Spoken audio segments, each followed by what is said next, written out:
With channel.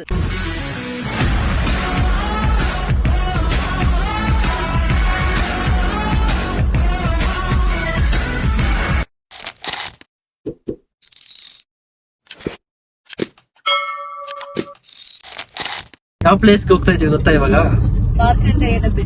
Markandeshwara ಬೆಟ್ಟ, ಕೋಲಾರ ಹತ್ತತ್ರ.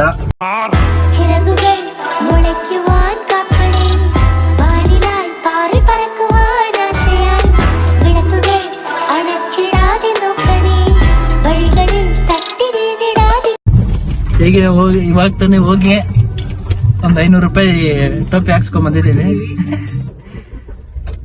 ಮುಳುವಾಗ್ಲೂ ದೋಸೆ ತಿನ್ನೋಣ ಅಂತ ಹೋಗಿ ತುಪ್ಪ ಹಾಕೊಡ್ತಾರೆ ಅಂದ್ರೆ ಬರೀ ಡಾಡಾ ಹಾಕೊಟ್ಟವ್ರೆ.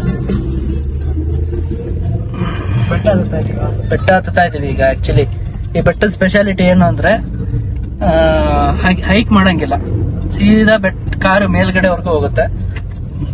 ದಾರಿ ತೋರಿಸ್ತೀನಿ ರೀ ನಿಮ್ಗೆ. ಇದೇ ಹೋಗ್ತಾ ಇರೋ ದಾರಿ ಬೆಟ್ಟಕ್ಕೆ. ಬೆಟ್ಟದ ಮೇಲೆ ಹೋದ್ಮೇಲೆ ಸಿಗಲ್ಲ.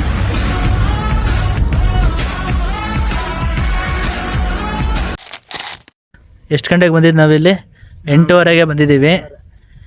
ಬಟ್ ಇಲ್ಲಿ ಬೋರ್ಡ್ ಹಾಕಿದ್ದಾರೆ 10 ಗಂಟೆಯಿಂದ 1 ಗಂಟೆವರೆಗೂ ಅಂತ. ಸೊ ಯಾರೇ ಪ್ಲ್ಯಾನ್ ಮಾಡಿದ್ರು ಸ್ವಲ್ಪ ಲೇಟಾಗಿ ಪ್ಲ್ಯಾನ್ ಮಾಡಿ, 10 ಗಂಟೆ ಹಂಗೆ. ದೇವಸ್ಥಾನ ಓಪನ್ ಆದಮೇಲೆ ಬರ್ಬೋದು. ದೇವಸ್ಥಾನ ಮಾತ್ರ ತುಂಬ ಚೆನ್ನಾಗಿದೆ. ಎಲ್ಲ ಫುಲ್ಲು ಕ್ರೌಡೇ ಇಲ್ಲ, ಫುಲ್ ಪೀಸ್ ಆಗಿದೆ. ಕಾರ್ ಇಲ್ಲಿವರೆಗೂ ತೊಗೊಂಬರ್ಬೋದು. ಎಲ್ಲೋ ನೀವು ಹೈಕ್ ಮಾಡೋ ಅವಶ್ಯಕತೆನೇ ಇಲ್ಲ. ವ್ಯೂ ಮಾತ್ರ ಸೂಪರ್ ಆಗಿದೆ. ಇಲ್ಲಿ ನೋಡಿ ತೋರಿಸ್ತೀನಿ. ಫ್ಯಾಮಿಲಿ ಔಟಿಂಗ್ಗೆ ಸಖತ್ತಾಗಿರುತ್ತೆ. ಇಲ್ಲಿ ಕೂತ್ಕೊಂಡು ನೋಡಿ ಇದೇ ವ್ಯೂ.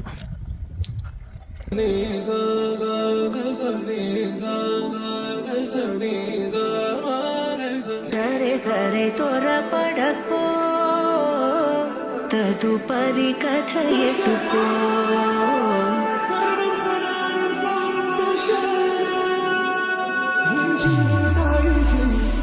ಸರೆ ಸರೆ ತೋರ ಪಡಕೋ ತದುಪರಿ ಕಥೆ ಎಟುಕೋ.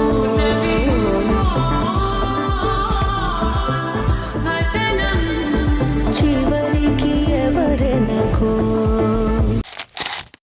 കാന്താ ഞാനും വരാം തൃശ്ശൂർ പൂരം കാണാൻ. കാന്താ ഞാനും വരാം തൃശ്ശൂർ പൂരം കാണാൻ. ಆಕಾಶದಾಚೆಯಲ್ಲೋ ದೇವರಿಲ್ಲವೋ, ಹುಡುಕಬೇಡವೋ ಅಮಾಯಗಾರ ತಾನು ಗಿರಿಯಲಿಲ್ಲವೋ, ಗುಡಿಯಲಿಲ್ಲವೋ.